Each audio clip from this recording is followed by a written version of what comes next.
E aí, pessoal, tudo certo? Olha, lidar com dados faz parte do nosso dia a dia, né? Seja numa planilha simples ou num sistema super complexo.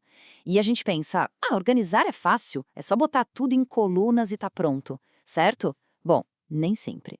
O que muita gente não percebe é que às vezes tem uma verdadeira bomba relógio escondida bem ali, na estrutura das informações.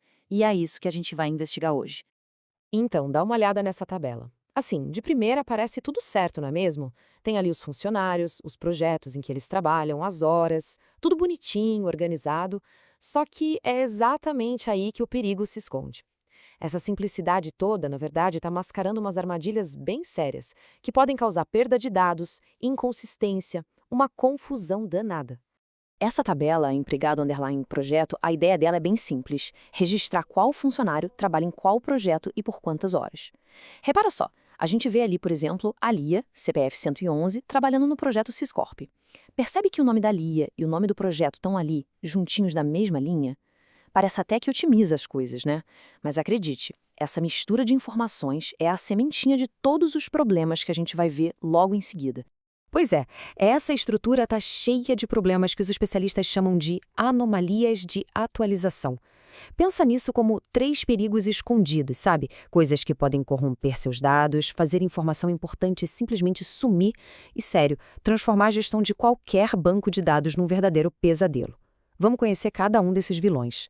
E os nossos três vilões são esses aqui: a anomalia de inserção, a de exclusão e a de modificação. O mais curioso é que elas aparecem justamente quando a gente tenta fazer as coisas mais básicas com os dados, adicionar algo novo, apagar alguma coisa ou simplesmente atualizar uma informação. Vamos começar com a anomalia de inserção. Pensa no seguinte cenário: um projeto novinho, o projeto Ômega, acabou de ser aprovado. Ótimo. A gente precisa cadastrar ele no sistema. Só que ainda não tem ninguém trabalhando nele. Nenhum funcionário foi alocado. Com essa tabela do jeito que está, simplesmente não dá para fazer isso. É impossível. Para adicionar uma linha nova, a gente é obrigado a colocar um CPF de funcionário. Ou seja, um projeto não consegue existir sozinho. Que coisa, né? Agora, essa aqui é talvez a mais perigosa de todas: a anomalia de exclusão. Lembra da Lia? Olha lá na tabela. Ela é a única pessoa trabalhando no projeto Siscorp. Agora imagina que a Lia sai da empresa. E a gente vai lá e apaga a linha dela do sistema. O que acontece? Puf! O projeto Siscorp some junto. Desaparece. Toda a informação de que ele existiu um dia, o nome, o local, tudo, absolutamente tudo, se perde para sempre junto com o registro da funcionária. Pensa no desastre. E para fechar o trio, a anomalia de modificação. Vamos supor que o projeto Transdata vai mudar de local, vai sair do DF para o Rio de Janeiro. Beleza. Só que, nessa tabela, a informação DF está repetida para cada funcionário que trabalha nesse projeto. Para fazer a atualização, a gente tem que caçar e alterar cada uma dessas linhas uma por uma. E se a gente esquecer uma? Só uma. Aí pronto, a gente passa a ter dados inconsistentes. O mesmo projeto vai existir em dois lugares ao mesmo tempo. A bagunça tá feita. Ok, então como é que a gente desarma essa bomba de dados? Existe uma solução e ela é um processo bem lógico, bem elegante, chamado normalização. E ó, não é só uma regrinha chata não, é uma estratégia, um passo a passo para a gente construir bancos de dados que são fortes, eficientes e, o mais importante, à prova desses erros todos. Para simplificar, pensa na normalização como arrumar um armário todo bagunçado. Sabe aquela gaveta gigante onde está tudo jogado e misturado? A gente vai pegar essa gaveta e dividir tudo em caixinhas menores, cada uma com sua função. Uma caixinha só para meias, outra só para as camisetas. O objetivo final é esse: garantir que cada pedacinho de informação tem um lugar só seu, o lugar certo, sem bagunça, sem repetição. E o legal da normalização é que não é achismo, é um processo formal, com método. Como diz essa citação aí, a ideia é medir formalmente por que um agrupamento de atributos em uma relação é melhor que outro. Traduzindo, é um jeito de provar, com lógica, que uma forma de organizar os dados é objetivamente melhor, porque ela acaba de vez com a repetição de informação e com todos aqueles problemas que a gente viu. Bom, essa nossa jornada para organizar a casa começa com o primeiro passo, o mais fundamental de todos: a primeira forma normal, ou, para ficar mais fácil, um FN. Pensa nela como a fundação, o alicerce de toda a organização. É aqui que a gente garante que cada pedacinho de informação vai ter o seu próprio cantinho. Dá uma olhada nessa tabela de clientes. Quem nunca viu uma coisa assim? principalmente numa planilha. Olha só, na coluna de telefone tem 2 números na mesma célula, separados por uma barra. E no endereço? Rua, número, apartamento, bairro, tudo espremido num campo só. Pra gente parece ok, mas para um banco de dados isso é um problemão. A regra número 1 da primeira forma normal é bem clara. Cada quadradinho da tabela, cada célula, só pode ter um valor. E esse valor tem que ser o que a gente chama de atômico, ou seja, indivisível.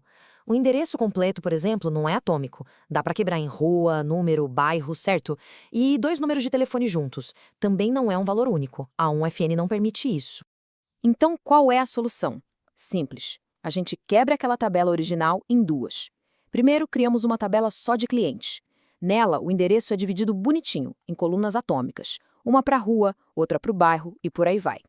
Depois, a gente cria uma segunda tabela só de telefones. E ali, cada número de telefone ganha sua própria linha, sempre ligado ao código do cliente. Pronto, agora sim, cada informação tem seu lugar, único e correto. Ok, com a nossa base sólida, já na primeira forma normal, a gente pode subir de nível. Vamos agora para a segunda forma normal, a 2FN.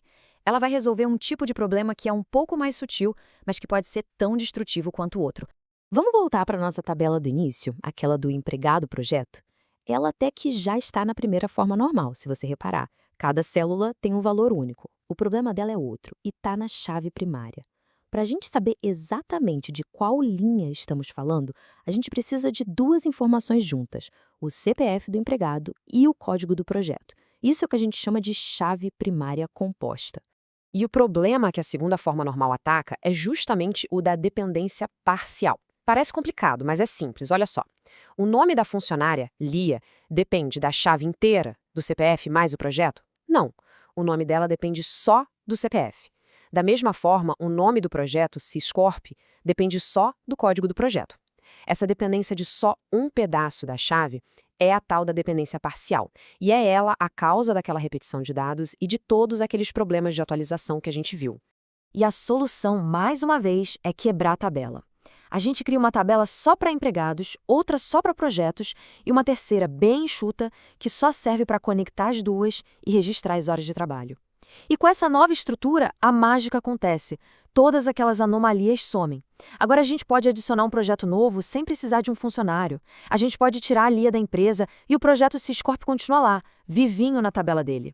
E para mudar o local de um projeto, a gente altera em um único lugar. Agora sim a estrutura ficou forte, ficou robusta. Depois de todo esse processo de organização, de quebrar tabelas, de arrumar a casa, fica a pergunta: mas por que ter todo esse trabalho? Pode até parecer um detalhe técnico meio chato, mas o impacto de organizar os dados do jeito certo é gigantesco. A recompensa por tudo isso é ter um sistema de dados que é muito, mas muito melhor. A gente ganha integridade, ou seja, a certeza de que a informação é confiável. A gente ganha eficiência, porque as atualizações ficam rápidas e seguras. E o principal, a gente elimina de vez aquelas anomalias, protegendo as informações contra qualquer perda ou inconsistência acidental. É só vantagem. Então, fica aí a reflexão. Na próxima vez que for montar uma planilha ou pensar num sistema novo, vale a pena parar e olhar com mais atenção. Será que não tem algum perigo escondido ali? A normalização, no fundo, não é só um papo de especialista em banco de dados. É um princípio de organização. E é só o começo de uma jornada para deixar qualquer conjunto de informações mais poderoso, mais confiável e, no final das contas, muito mais útil.